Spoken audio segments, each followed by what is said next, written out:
भाई साहब, रूस के विदेश मंत्री सरगेई लावरोव ने अरब देशों के राजदूतों को ऐसा करारा जवाब दिया है जिसकी चर्चा पूरे क्षेत्र में हो रही है। जब अरब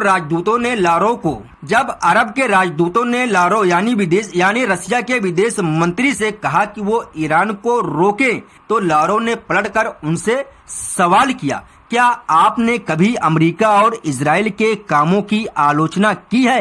क्या आपने 170 स्कूली लड़कियों की हमले की निंदा की है? ये जवाब अरब नेताओं के लिए एक बड़े तमाचे की तरह था। लावरोव का ये बयान उस समय आया जब अरब देशों के राजदूतों का एक प्रतिनिधि मंडल मॉस्को में रूसी विदेश मंत्रालय से मिला था। सूत्रों के मुताबिक अरब के राजदूतों ने लावरोव से ईरान पर दबाव डालने का आग्रह किया ताकि क्षेत्र में तनाव कम हो सके, लेकिन लावरोव ने ये सुनते ही अरब देशों की खुद की स्थिति पर सवाल उठाए हैं।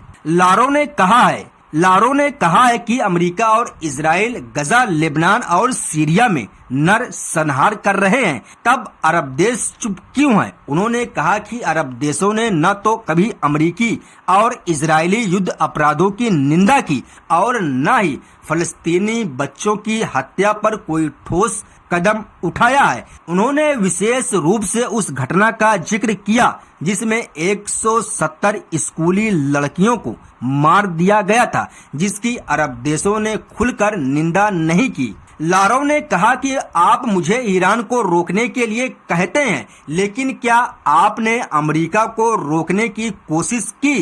क्या आपने कभी इजराइल के खिलाफ कोई कठोर प्रतिबंध लगाए? जब इजराइल ने 168 से ज्यादा स्कूली लड़कियों को मारा तो आप क्यों चुप थे?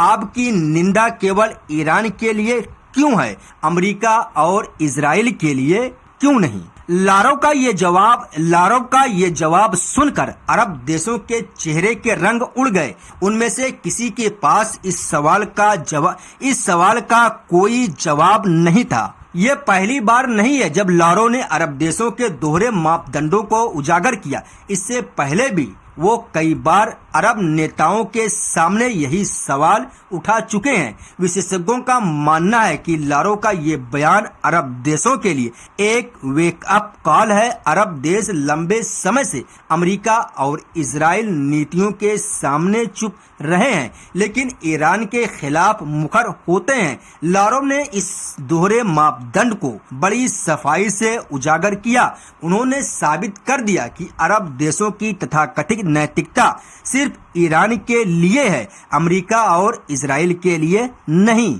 लावरोव ने यह भी कहा कि रूस ईरान का समर्थन जारी रखेगा क्योंकि ईरान उन कुछ देशों में से एक है जो अमेरिका और इजरायली आक्रमण का सामना कर रहा है। उन्होंने कहा कि जब अरब देश खुद अपने फलस्तीनी भाइयों के लिए खड़े नहीं होते तो दूसरों से क्या उम्मीद करते हैं। उन्होंने अरब देशों से अपील की कि वे ईरान के खिलाफ बोलने से पहले अपने आंगन को साफ करें। अरब देशों के राजदूत इस बैठक के बाद चुपचाप बाहर निकल गए और उनमें से किसी ने भी मीडिया से बात नहीं की, लेकिन सूत्रों के मुताबिक वे लावरोव के जवाब से हैरान और शर्मिंदा थे। उन्हें उम्मीद नहीं थी कि रूसी विदेश मंत्री उनके मुंह पर ऐसा तमाचा मारेंगे। कई राजदूतों ने तो बैठक के बाद तुरंत अपने देश को रिपोर्ट भेजी। सोशल मीडिया पर लावरोव के इस जवाब की जमकर तारीफ हो रही है। लोग उन्हें सच्चाई का सिपाही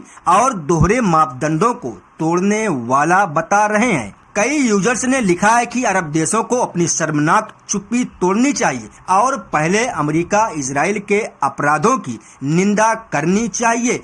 एक यूजर ने लिखा, लावरोव ने अरब राजदूतों को वो आईना दिखा दिया जो वे देखना नहीं चाहते थे। ईरानी मीडिया ने भी लावरोव के इस बयान का स्वागत किया है। ईरानी अखबारों ने लिखा है कि लावरोव ने साबित कर दिया कि रूस ईरान का सबसे ईमानदार और भरोसेमंद सहयोगी है। ईरानी अधिकारियों ने भी लावरोव का शुक्रिया अदा करते हुए कहा है कि उन्होंने अरब देशों के पाखंडों को बेनकाब कर दिया। विश्लेषकों के अनुसार लारो का ये बयान मॉस्को और तेहरान के बीच बढ़ती रणनीतिक साझेदारी का प्रतीक है। रूस और ईरान दोनों ही अमेरिकी एकाधिकार यानी उसकी दादागिरी के खिलाफ खड़े हैं और वो चाहते हैं कि दुनिया में बहुध्रुवीय व्यवस्था स्थापित हो, यानी दुनिया में किसी एक का राज न हो। लारो का ये बयान इसी दिशा में एक बड़ा कदम है। भाई साहब, लारो ने अपने जवाब के अंत में कहा कि रूस अरब देशों के साथ रिश्तों को महत्व देता है, लेकिन वह किसी को अपने सिद्धांतों से समझौता करने की इजाजत नहीं देगा। उन्होंने कहा कि अगर अरब देश सच में क्षेत्रीय शांति चाहते हैं तो उन्हें ईरान के खिलाफ नहीं बल्कि अमेरिका और इजराइल के खिलाफ बोलना होगा। तब तक रूस ईरान के साथ खड़ा रहेगा। फिलहाल लारो के इस बयान ने अरब देशों को बुरी तरह से आउट कर दिया। अब देखना यह है कि अरब नेता इसका जवाब देते हैं या फिर वे फिर से चुप्पी साध लेते हैं। एक बात तो तय है कि लारो ने अरब देशों के मुंह पर ऐसा तमाचा मारा है जो लंबे समय तक याद रखा जाएगा।